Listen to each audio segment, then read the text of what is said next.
शंकराचार्य भाष्य में कहते हैं, द्वादश अध्याय जो 12 चैप्टर के भाष्य में, द्वितीय प्रवृत्तिषु अध्यायेषु विभूति अंतेषु। देखो ये जो 12 चैप्टर है वो मैं पहले कोरोना के समय लिया था यहाँ आप लोग। फिर अभी हम लोग दिसंबर में 14, 15, 16 में आ गए, फिर लेंगे। इसीलिए अभी हम थोड़ा सा डेप्थ लेंगे, कहीं श्लोक तो कवर करेंगे और कुछ कुछ जो पॉइंट है शायद उसमें नहीं लिया होगा, और लिया भी होगा क्योंकि कठिन है, याद नहीं रहती है। और गीता को जैसे भी जितना भी आप सुनते जाओ अलग अलग पॉइंट में, मजा ही है। शंकराचार्य भाष्य में कहते हैं, क्यों वहां तो मैंने भाष्य भाष्य नहीं लिया था, यहाँ कभी कभार लिया था। अब 2-3 साल हो गया, तो आज के पाठ कल सपाठ, तो इसलिए हम लोग बार बार पढ़ते रहेंगे। और भाष्य में देखो उसमें गरिमा है, शंकराचार्य के जो भाष्य है उसमें गरिमा, गरिमा समझ रहे, गांभीर्यता। वो ऐसे बोल के गए हैं जिसमें कोई काट नहीं सकता। तो कहते हैं द्वितीय प्रभृतिषु, द्वितीय अध्याय से लेकर के, क्योंकि प्रथम अध्याय है अर्जुन विषाद योग, प्रथम अध्याय है समस्या, प्रथम अध्याय अर्जुन के अंदर जो अभिव्यक्ति है, प्रथम अध्याय अर्जुन विषाद योग है। भगवान के जो प्रवचन है वो द्वितीय अध्याय से शुरू। भगवान के जो प्रवचन है द्वितीय अध्याय का कौन से श्लोक से शुरू है मालूम है किसी? वेरी गुड, 11 श्लोक। क्या श्लोक का नाम है? श्लोक क्या है ना? कार्पण्य दोष तो अर्जुन का है, 8 नंबर 7 नंबर। हाँ हाँ, भगवान का जो उपदेश स्टार्टिंग, अशोच्यान नन्न शोचस्त्वं प्रज्ञावादाश्च भाषसे गतासु न गतासुश्च न अनुशोचन्ते पंडिताः। जिसको शोक नहीं करना चाहिए उसको शोक कर रहे हो, असत्य नन्न शोचस्त्वं, मगर प्रज्ञान विद्वान जैसा ज्ञानी जैसा बात कर रहे हैं। फिर ज्ञानी कौन है? कहते हैं जो चले गए हैं, गतासु, असु माने प्राण, जिनके प्राण चले गए हैं वो भी दुखी नहीं होते, और जो है उनके लिए क्यों दुखी होंगे। वहीं से शुरू होता है भगवान का। तो द्वितीय अध्याय के 11 नंबर से उपदेश, तो इसलिए कहते हैं। और शंकराचार्य में भाष्य वहीं से ही लिया है, ये इस श्लोक से, उसके पहले नहीं लिया। उसके पहले उन्होंने लिया ही नहीं, लिखा ही नहीं। तो कहते हैं उसके ऊपर, उसके पहले अलग वेदांत के भाष्य लिखा है, वेदांत के चिंतन लिखा है। अज्ञान का स्वरूप है, ज्ञान का स्वरूप है, अलग अलग चिंतन दिया। मोह का स्वरूप है, अर्जुन के अंदर मोह हुआ था। तो पूरा टोटल उपनिषद के जो तत्व है उसको भाष्य में लिखा है। तो अभी कहते हैं ये जो 12 चैप्टर चल रहा है, द्वितीय प्रभृतेषु अध्यायेषु विभूति अंतेषु, द्वितीय अध्याय से लेकर के विभूति योग, विभूति योग कौन सा अध्याय है? 10वां अध्याय। अर्थात 10वां अध्याय तक क्या है? भगवान के, परमात्मा के अक्षर ब्रह्म, परमात्मनः ब्रह्मणः अक्षरस्य विध्वस्तः सर्वविशेषणस्य उपासनम उक्तम। अर्थात परमात्मा के विशेषण रहित उपासना का वर्णन किया गया है। तो निर्गुण निराकार का उपासना बताया। अगर निर्गुण निराकार का तो उपासना हो नहीं सकती। कल भी हम बता रहे थे कि निर्गुण निराकार का उपासना कर नहीं सकते हैं, इसीलिए हम सगुण साकार का उपासना करते हैं। तो उपासना का यहाँ पर यहाँ चिंतन है निर्गुण निराकार का। इसलिए आचार्य शंकर माने शंकराचार्य मुंडक उपनिषद के भाष्य में बताते हैं ब्रह्म 2 प्रकार। क्या क्या?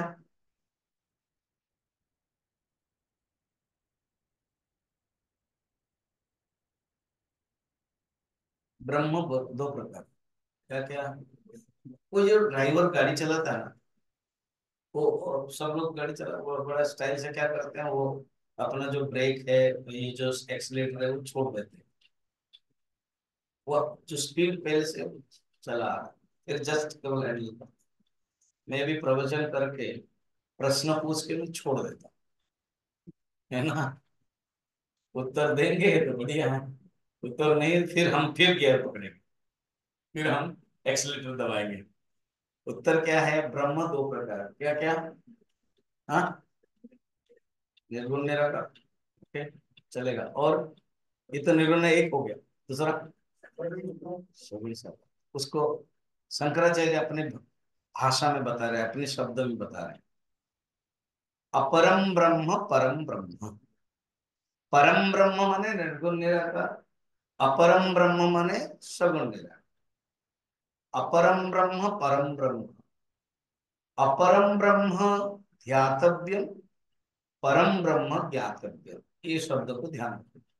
परम ब्रह्म को जानना है, और अपरम ब्रह्म जो सगुण निराकार है, सगुण साकार है, उनको ध्यान कर सकते। कल मैंने इसलिए बताया कि भगवान श्री राम का इतना सुंदर रूप है, प्रवचन में भी 3 दिन तक भगवान सुंदर रूप है, तो उसमें हम ध्यान कर सकते हैं, उसका हम चिंतन कर सकते हैं। ठीक। तो अपरम ब्रह्म ध्यातव्यम। तो यहाँ पर कहते हैं परम ब्रह्म को ध्यातव्यम कैसे है? उपासना। कहते हैं ना, उपासना का अर्थ है यहाँ पर ज्ञान है, उनके बारे में चिंतन करना, उनके बारे में जानना है, ये बताया। फिर आगे क्या कहते हैं? सर्व योगेश्वर सर्वज्ञ सर्वज्ञान शक्ति मत सत्वोपाधे ईश्वरस्य तव च उपासनम तत्र तत्र युक्तम। कहते हैं आप निर्गुण निराकार के बारे में बताया, फिर उसके बाद सगुण साकार, सगुण निराकार जो ईश्वर है। और ईश्वर कौन है? जो संपूर्ण योग ऐश्वर्य, 6 प्रकार के जो ये ऐश्वर्य, 6 प्रकार का जो योग है, 6 षड ऐश्वर्य संपन्न भगवान के बारे में बताया। और पूर्ण सत्वगुण, विशुद्ध सत्व है, विशुद्ध सत्वगुण, उसके भी, परमात्मा का भी उपासना बताया। देखो 2 लाइन में उन्होंने कहा, निर्गुण निराकार के भी बताया और सगुण निराकार के भी बताया। विशेष करके अष्टम अध्याय जो है ना, अक्षर ब्रह्म है, वो निर्गुण निराकार है। फिर सगुण निराकार, फिर ईश्वर के बारे में बताया।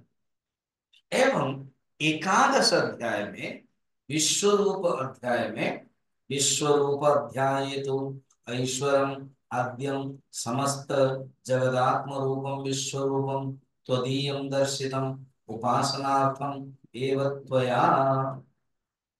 आपने एकादश अध्याय विश्व रूप दर्शन में सारा जगत को ही परमात्मा का रूप बताया, अर्थात संपूर्ण जो जगत है। और वो किसके लिए? ना उपासना करने के लिए, वो भी भक्ति भावना रखने के लिए। जगत को जब देखते हैं आत्म रूप में, परमात्मा रूप में, वो भाव आ जाए। देखो कोई एक स्त्री है, साधारण स्त्री है, जब जानते हैं कोई एक बच्चा है जो अपने माँ को खो दिया, और बस में बैठा हुआ, और वो माँ बैठी है मगर उसको पता नहीं, ये भी उस गांव को जा रही है, ये भी उस गांव को जा रही है। उस लड़के के मन में अगर अच्छा संस्कार युक्त लड़का है तो वो स्त्री है, ठीक है। अगर संस्कार नहीं है तो उनके प्रति क्रूर दृष्टि रखेगा, क्योंकि जानता नहीं है, वो साधारण स्त्री है। और जब पता चल गया कि तुम जो विदेश से आए हो, मैंने बताया था ना तुम्हारे माँ से मिलाने के लिए, तो वो आकांक्षा है, उसके अंदर इच्छा है, उसके अंदर भावना है कि मैं अपने माँ से मिलने के लिए। अब वो स्त्री के प्रति अलग अलग भावना रख सकती है, उसके अंदर हो सकती है। और जब जान लिया कि ये माँ है, तुरंत सब भावना हट गई है कि नहीं। और ऊहा पोह मैंने इधर उधर वृत्ति भावना, ये क्या हो सकते हैं, कहाँ की है, गरीब है कि धनी है, क्या है वो है, हम इसके पतिदेव है कि नहीं, इसके बच्चे कितने, कुछ भी और नहीं रहेगा, ये मेरी माँ है। सिर्फ एक ही वृत्ति, एक ही वृत्ति जब आ जाती है मेरी माँ है, बाकी सब कुछ हट गई। इसी प्रकार जगत के बारे में हम अलग अलग सोचते हैं, मगर जगत को जब नारायण भल समझते हैं, जगत को जब भगवान समझ लेते हैं, तो बस एक ही भावना आएगी, क्या है, भगवान। इसीलिए एकादश अध्याय, एकादश अध्याय का अर्थ ये है, सारा जगत को परमात्मा के भावना देखना है, उपासना के लिए बताया। ये रूप दिखा करके आपने, माने अर्जुन के प्रश्न है, हम लोगों के प्रश्न है, आपने मेरे लिए कर्म करने वाला, मत कर्म कृत, 11 अध्याय के लास्ट नंबर श्लोक, 55 नंबर श्लोक है क्या, मत कर्म कृत मत परमः मत भक्तः संग वर्जितः निर्वैरः सर्वभूतेषु यह समामेति पांडव। तो 11 चैप्टर के लास्ट में यही बताया, मेरे प्रति तुम जो भी कर्म करते हो मेरे लिए कर्म करो, मेरे लिए ही करने वाला होता है। और मत परम, अर्थात मुझे ही श्रेष्ठ मानता है। मत भक्त, उसका मन, भक्त का मन मुझ में ही लगता है। देखो, मत परम मत भक्त में फर्क है। मत परम माने मुझे श्रेष्ठ मानता है, मत भक्त माने मेरा मन, उसका मन मुझ में लगता है, ये दो है। अर्थात भक्त जब भगवान को श्रेष्ठ मानता है, मत परम, भक्त का मन जब भगवान लग जाता है, मत भक्त। ठीक हो गया। संग वर्जित, देखो कितना लक्षण यहाँ पर पता है, 55 11 चैप्टर, संग वर्जित माने कोई संग नहीं, आसक्ति नहीं है, संसार के प्रति आसक्ति नहीं है।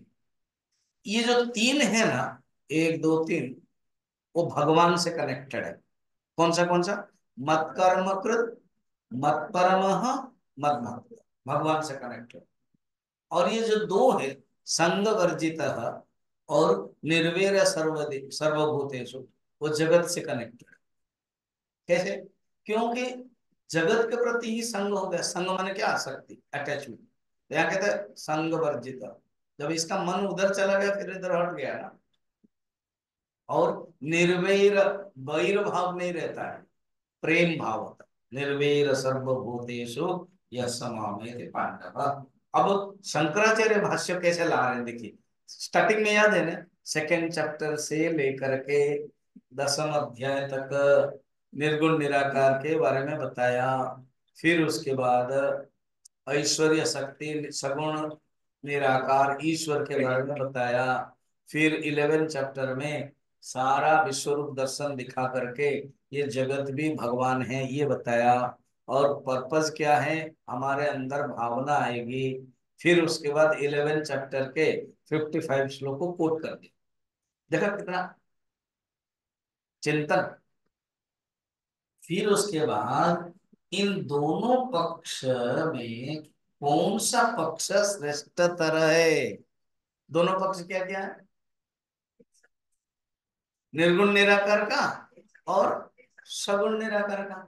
तो अर्थात निर्गुण निराकार ब्रह्म और सगुण निराकार का ब्रह्म दोनों ही बताए।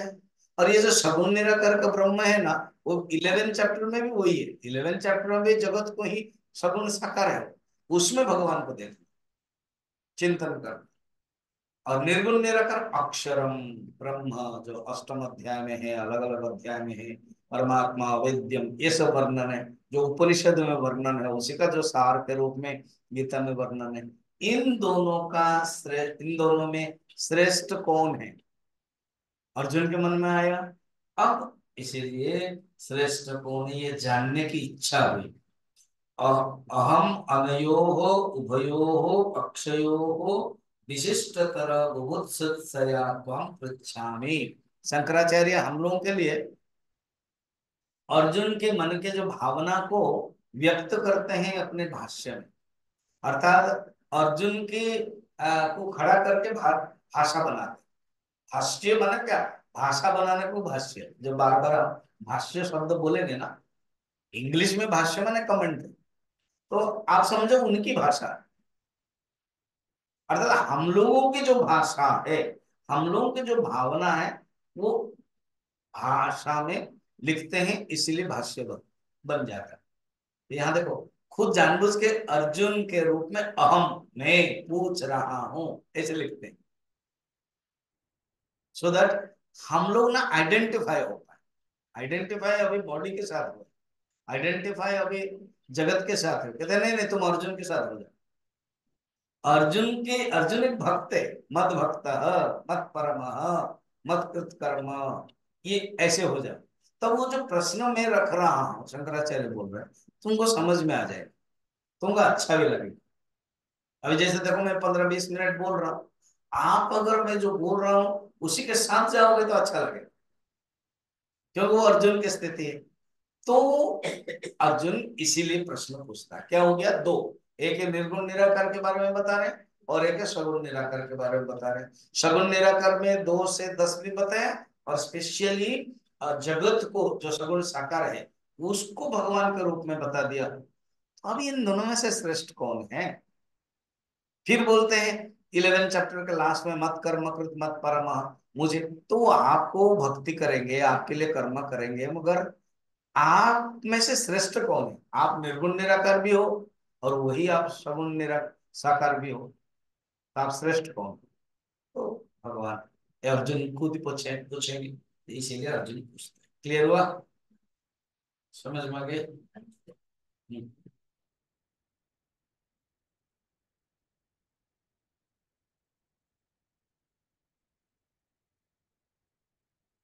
अब अर्जुन पूछते हैं। ये हो गया 12 चैप्टर। 12 चैप्टर के जो अ,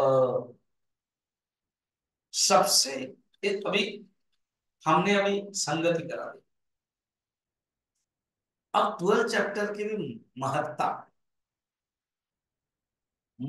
महिमा सुन लो। सबसे बढ़िया चैप्टर, सबसे अच्छा, माने दिव्य, जैसे फूल होता है ना, 18 फूल है, ब्यूटीफुल फूल कौन है? ये छोटा सा है, प्यारा सा है। तो 12 चैप्टर जो है वो सुंदर लगता है फूल। ओनली 20 श्लोक है, और इसका जो कंटेंट है, जो विषय है, वो सीधे साधा है, क्लिष्ट नहीं है। अष्टम अध्याय का क्लिष्ट है, सबसे क्लिष्ट तो 13 चैप्टर।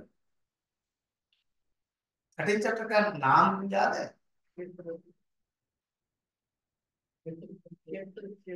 हाँ, क्षेत्र क्षेत्रज्ञ योग। उसमें 6 टेक्निकल वर्ड है, क्षेत्र, क्षेत्रज्ञ, प्रकृति, पुरुष, ज्ञानज्ञ। मुझे याद है 6-7 साल के पहले चिन्मय मिशन चेन्नई ने 18 अध्याय को, 18 स्वामी जी को बुला करके ज्ञान यज्ञ किया। उन्होंने अच्छा प्लान किया, इंग्लिश में बोलना। एंड लगभग 17 स्वामी जी रेडी हो गए, 13 चैप्टर बच गया। कोई नहीं ले रहे, मना कर रहे हैं, मेरा टाइम भी नहीं होगा, उनके वो जिस समय में भी हो। फिर मित्रानंद जी को पूछोगे तो उनके मन में पता नहीं कैसा है, speak to Madhava, he may speak. मेरे पास आया कि ओनली 13 चैप्टर बचा है, and you have to speak in English. Okay, no problem. Start कर दिया। 5 दिन का ही था, फिर 13 चैप्टर में आपको 5 दिन में कंप्लीट कर। बढ़िया। तो मैंने कहा, उन लोगों ने भी कहा, जो इंट्रोडक्शन मेरा दे रहे थे, जो कर रहे थे, कि सब स्वामी जी मना कर रहे थे, everybody denied, Swami ji accepted, and as he was the Acharya, so for him there will be no problem, ऐसे करके वो बोलने लगे। बट सबसे कठिन, सबसे सरल क्या है? 12। ये एक सुविधा है।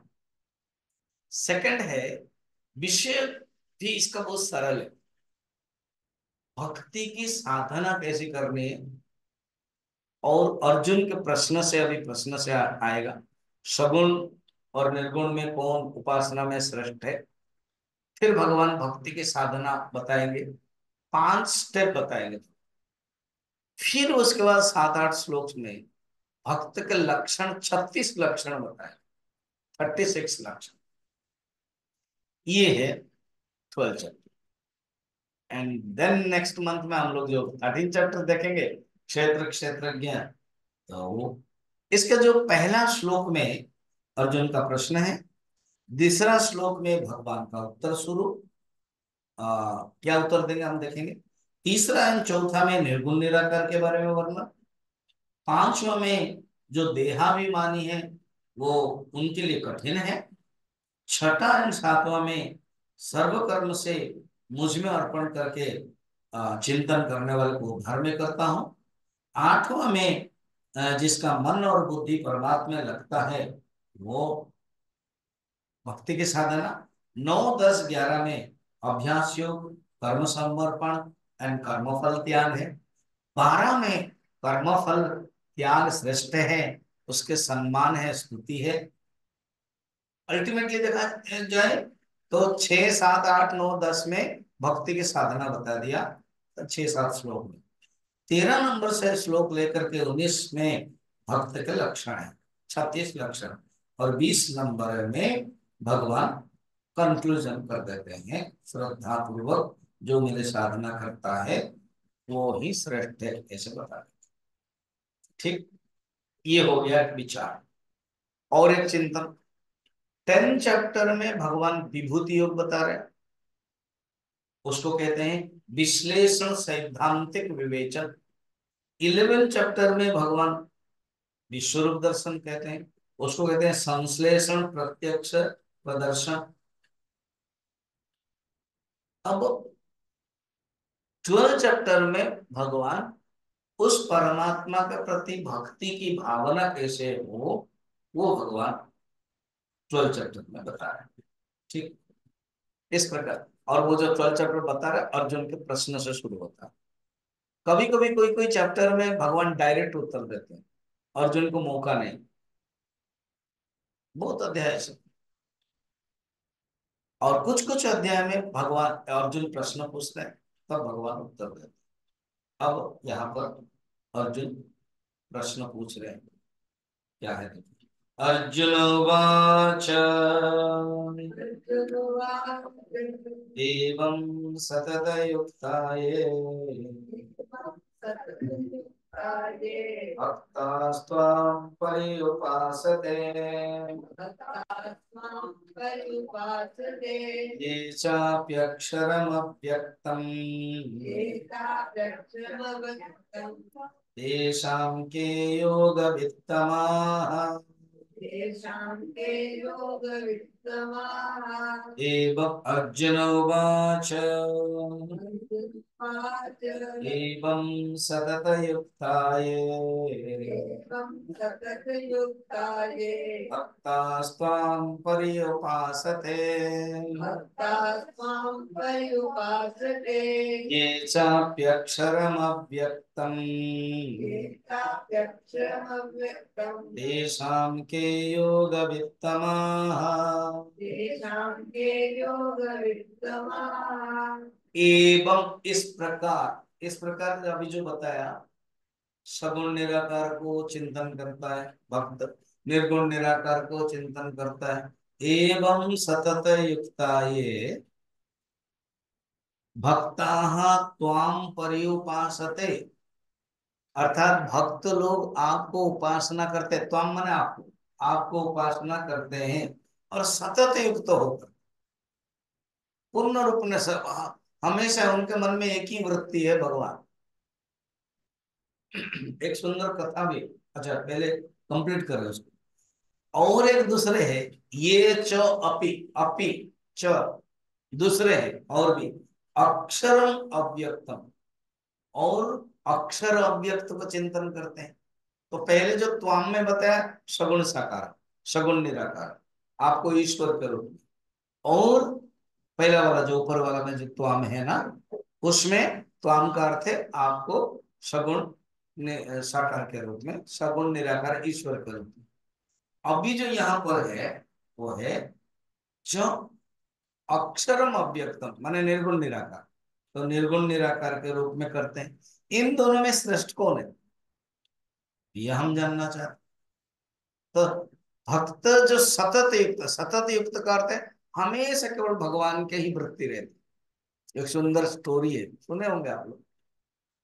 एक गांव में एक ब्राह्मण थे। उनकी आदत है रामचरितमानस रोज पढ़ने की। या सुंदरकांड, जैसे सुंदरकांड तो कुछ लोग 1 घंटा में कंप्लीट कर लेते। तो ऐसे आदत थी पढ़ने की। पुराने जमाने की, गर्मी का दिन होगा, तो सोचे कि अपने बारंदा जो है, पुराने जमाने के जो घर है, तो बारंदा में बैठ करके अपने छोटे से जो दीप है, दिया लगा करके पढ़ रहे थे। उनकी एक आदत है, हर नहीं बोलना है राम जी की इच्छा से, राम जी की इच्छा से, राम जी की इच्छा से। अब प्रकाश देख करके जो चोर लोग हैं, चोर के गैंग है, और जो लीडर है, वो जा रहे थे किसी सेठ के घर सिंदूक जो है लगाने के लिए, सेन मारने के लिए। और किसी ने बता दिया, लीडर जी ये तो कोई बैठा हुआ है। तो लीडर बोला, इसको भी ले चलो। अब आए, डंडा लग रहा है, क्या कर रहे हैं? राम जी की इच्छा से रामचरितमानस पढ़ रहा हूँ। बंद करो।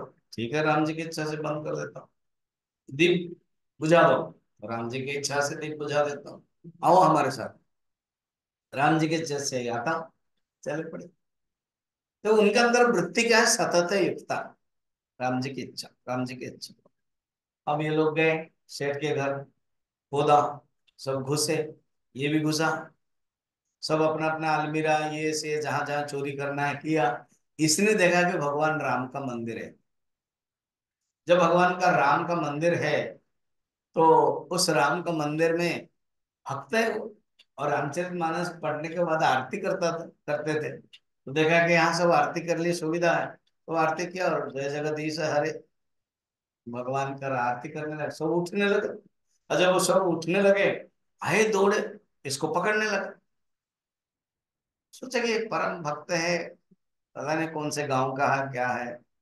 अब बाकी तो भाग गए 1 सेकंड। अब सारी रात उसको बांध गए। गांव में जो प्रधान होते हैं, जो न्यायपालिका है, उसको दिया।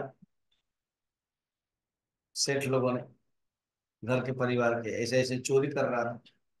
उसको न्यायपालिका ने, जो न्यायाधीश हो, पूछा क्या हुआ बता। राम जी की इच्छा से मैं रोज पढ़ता था रामचरितमानस। कल रात को भी मैं पढ़ता था राम जी की इच्छा से, हर वाक्य में राम जी की इच्छा से। तो फिर उसके बाद मैं पढ़ रहा था, ये लोग आए, मुझे बंद किया। राम जी की इच्छा से कहा गया हमारे साथ चलो। राम जी की इच्छा से हम चल पड़े। राम जी की इच्छा से इनके घर घुसे, हम भी घुसे। राम जी की इच्छा से वो अपना अपना काम चले गए, कुछ काम करने के लिए। राम जी की इच्छा से राम जी को ही देखा, तो मैं आरती करने लगा। घंटी बजी थी, ये लोग आ गए, राम जी की इच्छा से मुझे बांधने लगे। सारी रात मैं वहीं रहा, और राम जी की इच्छा से आपके पास ले आया। न्यायपालिका भी बड़ा भक्त था, कहता ठीक है, राम जी की इच्छा से मैं छोड़ देता हूँ तुमको। सतत युक्ता, जो अर्जुन चाहते हैं क्वेश्चन में, ऐसे भक्त है जो सतत चिंतन करते हैं। वो आपको इतना राम जी की इच्छा से, हाँ, सब चीज भगवान राम करेंगे, ये भावना है। और है जो निर्गुण निराकार के चिंतन करते हैं। इसको समझने के लिए ना, देखो अर्जुन का प्रश्न क्या है, सगुण और निर्गुण। इसको समझने के लिए भगवान कृष्ण उद्धव को भागवत में कहते हैं, क्या कहते हैं? 3 प्रकार के लोग हैं अर्जुन। अच्छा, भगवान का उत्तर दे देते हैं, उसके बाद वो समझाएंगे, तब सेटिंग होगा। अर्जुन पूछ लिया, अब भगवान उत्तर देते हैं। श्री भगवान वाच मय्या विश्वमनो ये माम् नित्ययुक्ता उपासते श्रद्धया परयोपेताः ते मे युक्ततमा मताः मैया वैश्य मनो ये, भगवान उत्तर सुन ली। अर्जुन का क्लियर क्वेश्चन था, निर्गुण निराकार भक्त और सगुण निराकार भक्त। भक्त माने वहां पर ज्ञानी है, यहाँ पर भक्त है, इनमें से श्रेष्ठ कौन है? भगवान को उत्तर दे देना चाहिए था, या तो निर्गुण निराकार को श्रेष्ठ बोलो, या तो सगुण निराकार को श्रेष्ठ बोलो। भगवान ने क्या उत्तर देते देखिए, जिसका मन मेरे प्रति नित्य युक्त श्रद्धा के, परम श्रद्धा के साथ जुड़ गया है, वो ही श्रेष्ठ है। इसका अर्थ है ज्ञानी को या भक्त को श्रेष्ठ नहीं कहते, कहते ये दोनों में जिसका मन मुझ में लग गया, निर्गुण निराकार का मन लग गया वो श्रेष्ठ है, सगुण निराकार का मन लग गया वो श्रेष्ठ है। इसलिए हम ये नहीं कह सकते जिसका मन मुझ में लग गया, निर्गुण निराकार हो मन नहीं लगा तो श्रेष्ठ नहीं है। सगुण साकार को पूजा करते मन नहीं लगा, वो श्रेष्ठ नहीं है। जिसका मन मुझ में लग गया, जिसका मन के अंदर परम श्रद्धा है मेरे प्रति, वो ही श्रेष्ठ है। भगवान ने ये नहीं कहा कौन श्रेष्ठ है। जैसे एक एग्जाम्पल है, किसी के घर आप गए, एक बेटा और एक बेटी है, ठीक है। तो बेटा को पूछा तुम कौन से क्लास पढ़ रहे हो? 10th class. कितने मार्क आए? Second class. फिर बेटी आई चाय लेकर, पूछा तुम कौन सी क्लास पढ़ रहा है? +2। तुम्हारा कैसे रिजल्ट हुआ? First class. ओ, तो इसका अर्थ है बेटी ज्यादा और बेटा कम, ऐसे बोले नहीं। इसका स्टैंडर्ड अलग है, इसका अलग। वो फर्स्ट और सेकंड बोला मैंने एग्जांपल, तो उसमें कह नहीं सकते नहीं ये बड़ा, बड़ी है वो ये छोटा है, नहीं। सेक्शन अलग है, वो +2 वाला है और ये मैट्रिक। इसी प्रकार भक्त और जो ज्ञानी, वो कैटेगरी अलग अलग। इसको समझने के लिए भगवान कृष्ण भागवत में उद्धव को कहते हैं, उद्धव 3 प्रकार के भक्त हैं, 3 प्रकार के मुझे उपासना करो, 3 प्रकार के लोग। एक होते ज्ञानी। ज्ञानी कौन है? लक्षण बताते हैं। ज्ञानी कौन है? निर्विन्नानाम।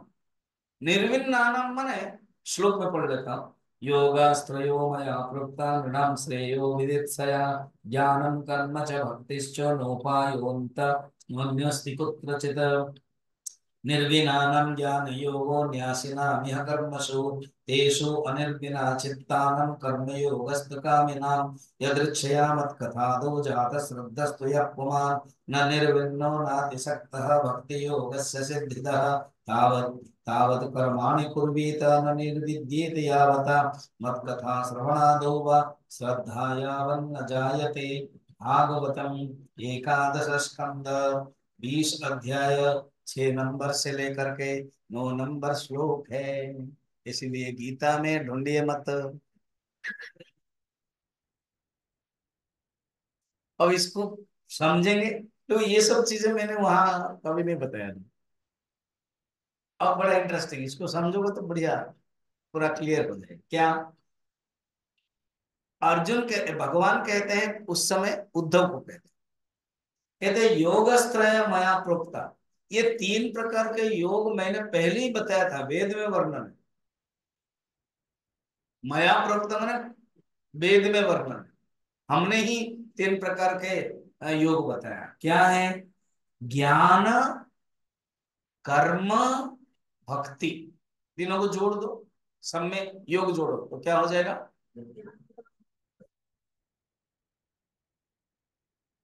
ज्ञान कर्म भक्तिश्च नोपाय अन्यस्ति।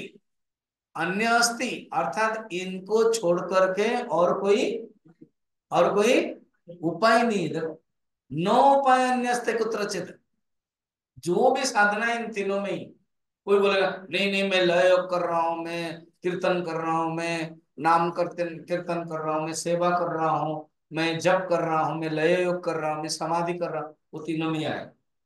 अब कीर्तन करोगे तो या तो भक्ति या कर्म योग, सेवा कर रहे हो या तो सेवा योग कर्म योग। मैं लय योग कर रहा हूं, तो या तो ज्ञान योग या भक्ति योग, कहीं भी योग है, इन तीनों में ही आएगा। इसको थोड़ा और समझने के लिए चार योग बताएगा, अष्टांग योग उपदेश सार में है। पूज्य गुरुदेव भी किंडल लाइफ जो जीवन ज्योति है, और आत्म विकास के निर्देशिका जो किताब है, उसमें भी चार योग बताए, जानबूझ के चार। वो अष्टांग योग को आप कर्म योग में भी डाल दो या भक्ति योग के डाल दो, या तो डिवीजन अलग अलग करके बताया। तो यहाँ पर तीन, अच्छा बताते हैं, कौन क्या अधिकारी है, आप और हम क्या है। निर्विण्ण नाम, जिसके अंदर वैराग्य हो। निर्विण्ण माने वैराग्य, 6 चैप्टर में भी एक शब्द है निर्विण्य, पूर्ण वैराग्य, उसको ये संसार कुछ भी नहीं चाहिए। आज वो करमजीत आए थे, इनके मित्र, जो वाइस चांसलर है यूनिवर्सिटी के, तो बातें हो रही थी, उन्होंने प्रश्न पूछा, जब भी आते हैं प्रणाम करते हैं, बैठते हैं, प्रश्न पूछते हैं। तो स्वामी जी, प्रार्थना में हम मांगना चाहिए कि नहीं मांगना चाहिए? जब हम प्रार्थना करते हैं प्रेयर में, उसमें मांगना चाहिए कि मांगना चाहिए? मैंने देखो, जो प्रश्न है मांगना चाहिए कि नहीं मांगना चाहिए, तो फिर मांग लो। नहीं मांगोगे, नहीं मिलेगा, नहीं होगा तो अफसोस रहेगा। मगर ऐसा होना चाहिए कि आपको मांगना ना पड़े, खुद ही बोले वो आंसर। फिर मैं इस कक्षा में पढ़ ही रहा था, तब वो आए, मैंने 10 बजे में पढ़ रहा था इसको, तो वो आ गए, तो मेरे माइंड में था, तो मैंने बताया, अभी आपको पता। ऐसे होना चाहिए कि गृहस्थ हो, कुछ भी हो, जिसके अंदर वैराग्य हो, मांगने की बातें ही नहीं है, केवल जस्ट प्रभु, I pray you, I talk to you. एक गुरुदेव बहुत सुंदर कहा, in pray you ask him, and in meditation he answers. Starting में हम प्रे करते हैं जब हम मांगते हैं, मगर एक बार उसी स्थिति में पहुंच गए, he answers. In meditation we get the result, in pray we are in action. ऐसे हो जाता है कि निर्विण्ण वैराग्य हो जाता है। जिसके अंदर पूर्ण वैराग्य हो जाता है, वो ज्ञान योग के अधिकारी। देखा, वो मैं कहानी भी बता रहा था, आपको भी बताया है, कि एक शिवरात्रि के 3 दिन बाकी है, एक पत्नी आकर रोने लगी, चिट्ठी पकड़कर।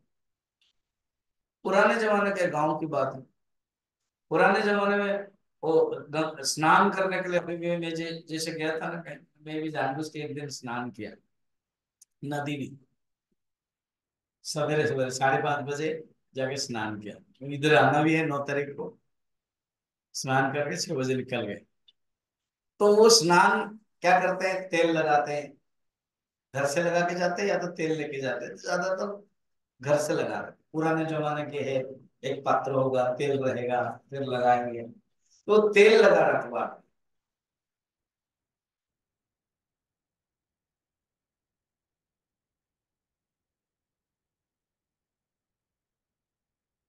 और पत्नी आके रोने लगी, कहने लगे मेरे भाई सन्यास बन जाएगा शिवरात्रि में, और 3 दिन बाकी है। बोला कब चिट्ठी आया? ना आज ही तो आया है। तो बोले कभी सन्यास नहीं बनेगा। मैं, क्यों?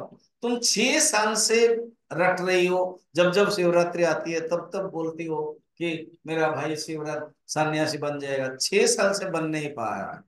सन्यासी बनने का कैसे होता है मैं बताऊं ना? कैसे ना, मैं बता देता हूँ। तेल खत्म हो गया लगाने का, और एक एक गामछा पहनते थे वो, जो लुंगी धोती, और एक ऊपर वाला जो अंग वस्त्र है वो पड़ा रहा, वो लिया। कहता देखो, सन्यास ऐसे बनना है कि वापस नहीं आना है। वो चला गया, वो आदमी आज तक वापस नहीं आया, लोग पत्नी ढूंढ रही है। उसको कहते हैं भाई, समझ में आया? पूछा तक नहीं है उसे। अगर कोई शिष्य पूछता कि मैं सन्यास लूंगा, वो भी अधिकारी नहीं, बस सन्यास ले ले। ये एक छोटा सा पॉइंट में गुरु जी पूछ पे मेरे, मैं ऐसे निकल गया 83 में, मुझे पता नहीं था। फिर वो कालका जो है, इन्हें लेके गए थे वहां पर, मैंने 1 महीना नौकरी किया। मैं गया था अभी, ये लेके गए थे 1 महीना वहां फिल्टर में। फिर वहां वहां पर पता चला, मैं एड्रेस भूल गया। छोटा सा है, 18 साल के गांव के लड़के, उड़ीसा के। कहाँ? ये सिद्धवाड़ी, बस इतना ही है, हनुमान, इतना ही याद है। और कौन, ये स्वामिनी गंगा देवी जो है, उन्होंने प्रवचन दे के आए थे उड़ीसा में। बस चिन्मय मिशन में कोर्स होता है, बस इतना ही मुझे कोर्स करना। ये मेडिकल में +2 या +3 सब छोड़ छाड़ कर पहुंच गए मार्च महीना 1983। अब गुरुदेव का मई महीना में कैंप चल रहा, 83 में। लकीली वहां पर ही एक लड़का जो काम कर रहा है फिल्टर में, वो बोला कि मेरा घर सिद्धवाड़ी में। तो उस समय पता चला एक गांव का नाम सिद्धवाड़ी, वो भी भूल गया था मैं, केवल हनुमान जानता हूं कि हनुमान बचा है। तो वो बोले कि हाँ ये तो धर्मशाला के पास है। बस उसी दिन नौकरी छोड़ दिया मैंने। मैंने कहा कि भाई मुझे यहाँ से कलका से सिद्धवाड़ी के लिए, धर्मशाला के लिए जितना रुपीस है उतना ही दे दो। वो रमन महर्षि के जैसा है। बाद में मुझे कहानी पता चला रमन महर्षि के।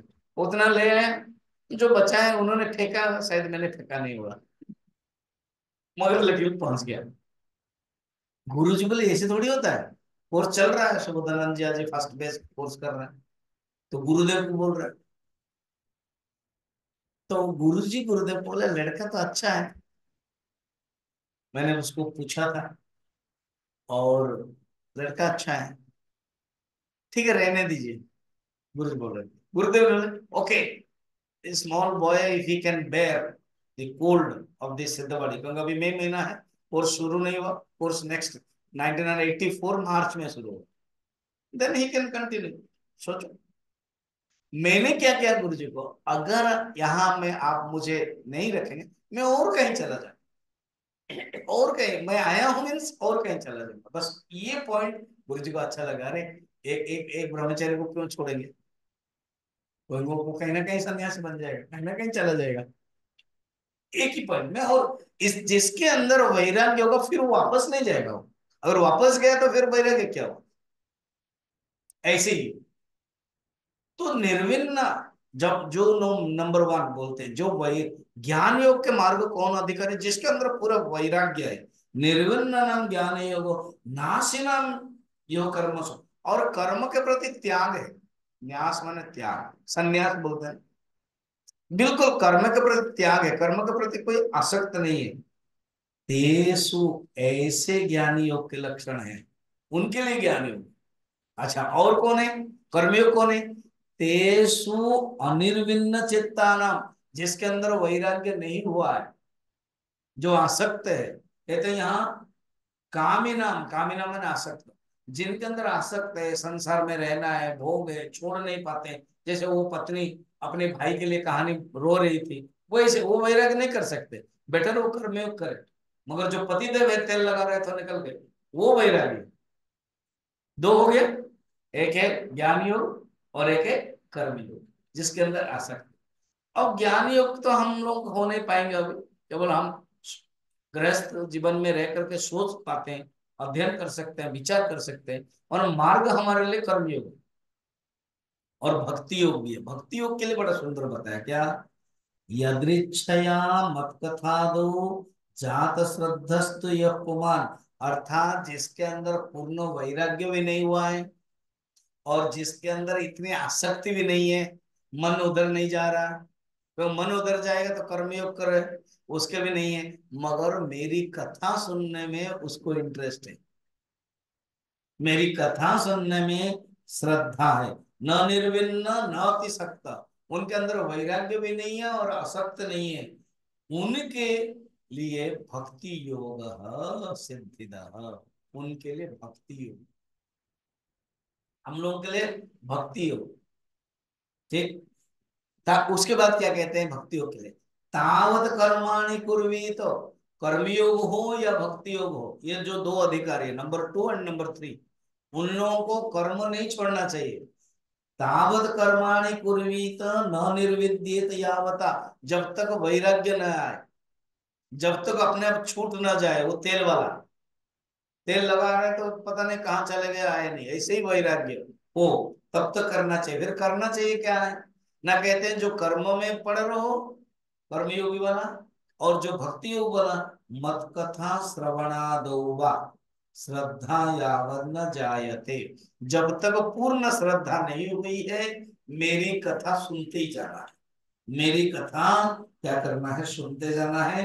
मेरी कथा सुनेंगे, मेरी लीला कथा सुनेंगे, तभी ही श्रवण कीर्तन आदि श्रद्धा न हो तब तक करते रहना चाहिए। कितना सुंदर। तो भगवान ये बताया 2 नंबर में, इसी को यहाँ क्लियर हुआ। ठीक है। अर्थ क्या है? भगवान ये नहीं कहते हैं कौन श्रेष्ठ है। अगर तुम्हारे अंदर वैराग्य है तुम उधर अधिकारी हो, तुम्हारे अंदर वैराग्य नहीं है तो कर्मयोग करो या भक्ति योग करो।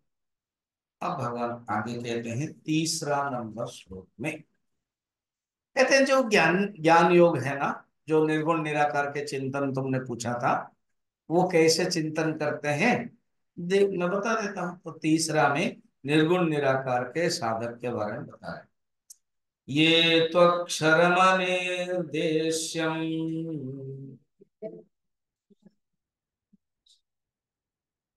अव्यक्तं पर्युपासते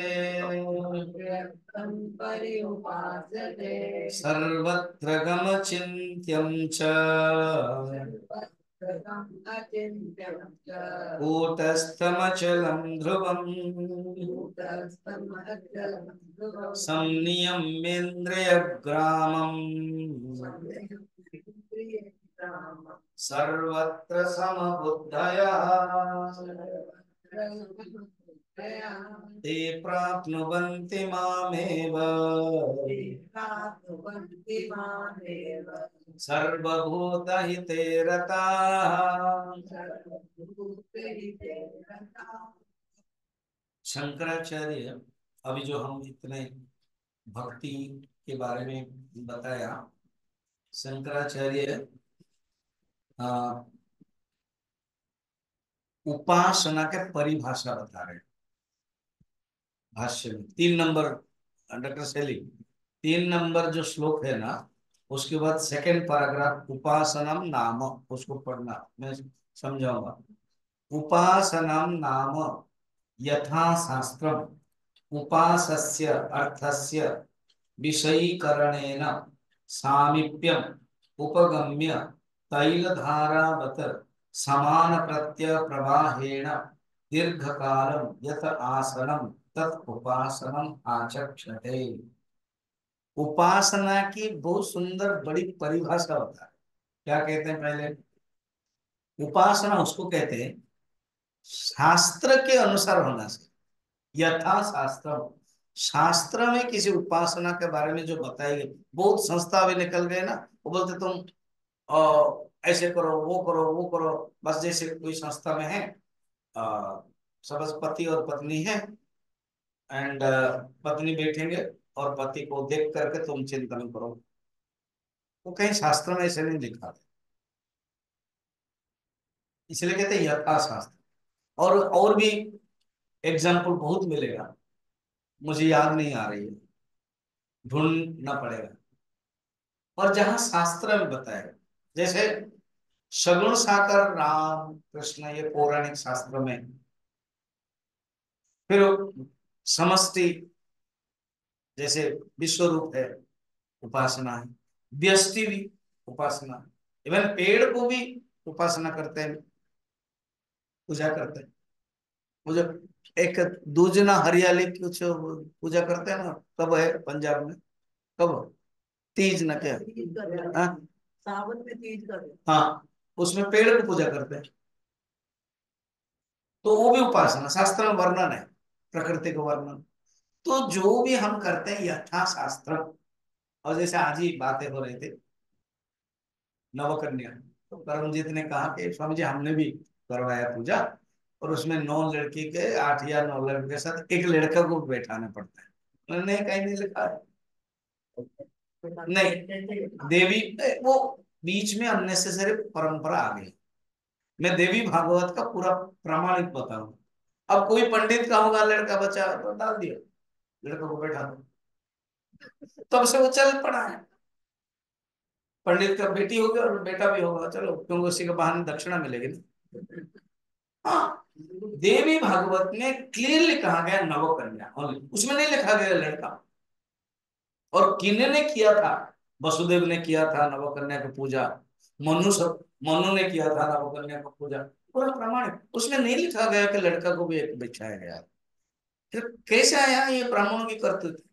अपना लड़का होगा चलो उसको बैठा। मुझे जब से ये शुरू कर रहे हैं 2 साल से, वहां पर कोई एक माँ है कि लड़का को लाया, हम पूजा बोले नहीं तो लड़का को नहीं होता, क्योंकि मैं डायरेक्ट देवी भागवत के अनुसार ही जानता हूँ अच्छी तरह से। और वो भी वर्णन है, नवकन्या में 9 साल के ऊपर नहीं करना है, क्योंकि वो किशोरी होगी। 9 साल के, 3 साल, और जो छोटे वो खा नहीं सकते, जानते नहीं है कुछ भी, छोटे को भी मना किया गया, निषेध किया गया। कभी मैं भागवत, देवी भागवत करूंगा, मैं चिन्मय जागृत में उसको पोस्ट कर दूंगा, आप देखो। वर्णन है कि या तो संभव है देवी भागवत हम दुर्गा पूजा के समय में हम ले लेंगे, लास्ट टाइम ले लिया था, और एक बार, और एक बार ले लेंगे। उसमें वर्णन, नवकन्या को कैसे पूजा करना है, क्या देखो, वो शास्त्र यथा शास्त्र कहने का, ये उपासना होगी, ये भक्ति होगी। यथा शास्त्र उपासस्य अर्थस्य, अर्थस्य माने वस्तु, उपास्य वस्तु कोई भी, जैसा भी नवकन्या करते तो वो लड़की माँ हो, लड़की देवी हो।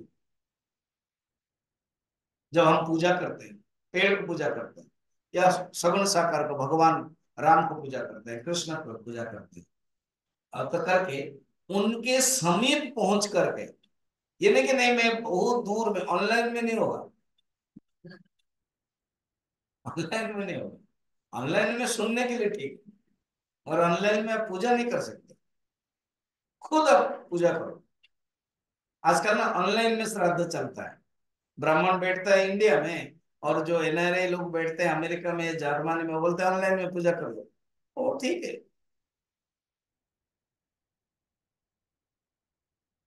तो जो फल है वो भी ऑनलाइन में मिलेगा, और जो उनको जो पितृ पुरुष में जाते हैं उनको भी ऑनलाइन में ही मिलेगा, खबर भी जाएगा। वो यमराज बोलेंगे क्या है, मैंने मेरे जो पितृ, मैंने मेरे जो पुत्र है ये सब किया है श्राद्ध, उसका फल यमराज खोलेंगे, देखेंगे, ये बताओ। चित्रगुप्त बहुत चला, बोलते हैं हमने ऑनलाइन में किया है, उनको फल भी ऑनलाइन में मिलेगा।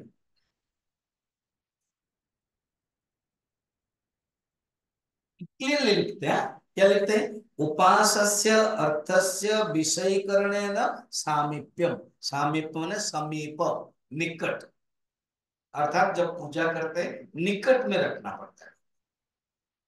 ये नहीं कि ना हम बैठे हैं, और जब हम यात्रा में जाते हैं उस समय फिर जो मेरे इष्ट है उसको हम भूत लोग लेके जाते हैं।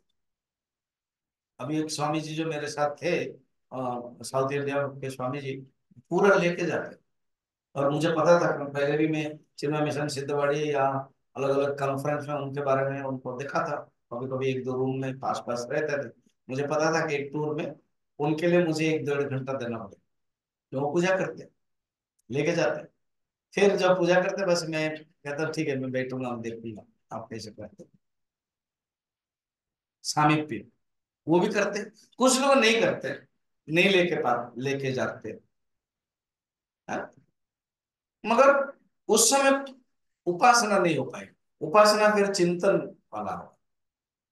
सामीप्यम उपगम्य तैल धारावत, अर्थात तैल धारा के सदृश समान वृत्तियों के प्रवाह से जो दीर्घ काल तक उसमें स्थित रहना, जैसे राम हो कृष्ण हो, तो हमारा मन उसमें रहना। पूजा में उपासना 5 चीज जरूरत पड़ता है, एक है मंत्र, और एक है भाव, और एक है द्रव्य, और एक है क्रिया, और लास्ट क्या है, लास्ट क्या है, हम्म, लास्ट क्या है, हाँ?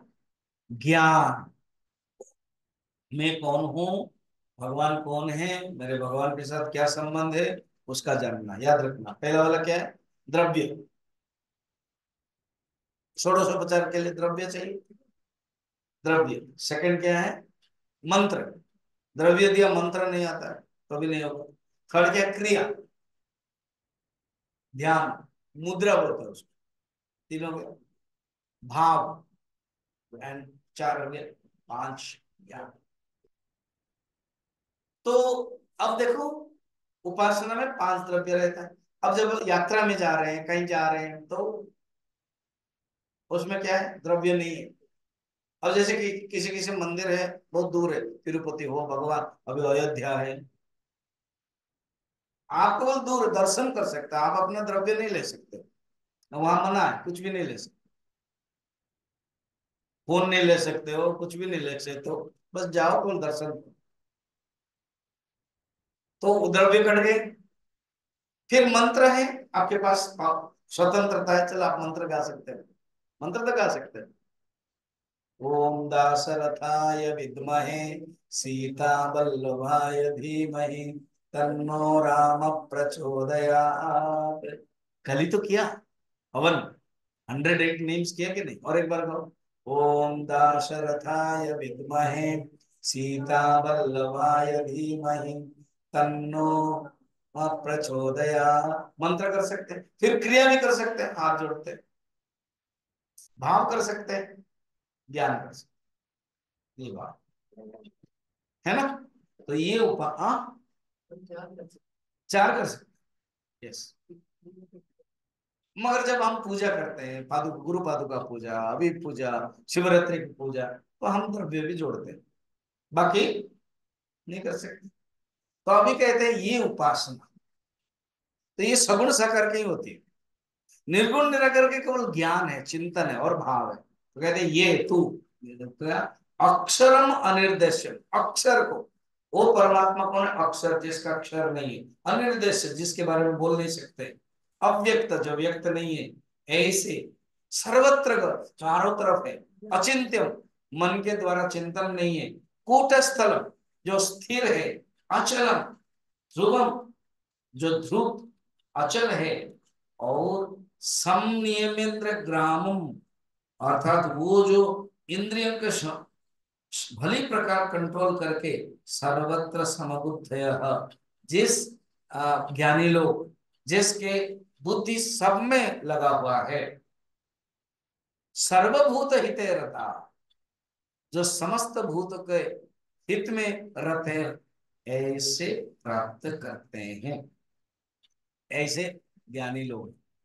तो अर्जुन के मन में आएगा कि तो मैं भी उसमें करूं, बोले जो देहा शक्ति वाला है, ऑलरेडी भगवान कृष्ण उद्धव को कहा 3 प्रकार, जो देहा शक्ति वाला है, वो अगर वैराग्य बारे में, ज्ञान बारे में करेंगे तो होगा नहीं। ये बात 5 नंबर में करके बंद करेंगे आज, हाँ?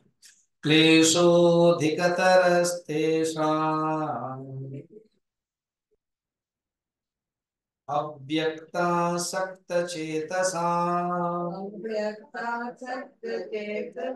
अव्यक्ता हि गतिर्दुःखम् देहवद्भिरवाप्यते। देहवत माने देहवान, देह के प्रति जो आसक्त है, जो अपने आप को देह मानता है, जो अपने आप को देह मानता है अर्थात आसक्त वाले, उनके लिए निर्गुण निराकार के चिंतन कठिन होगा। क्लियर बता दे।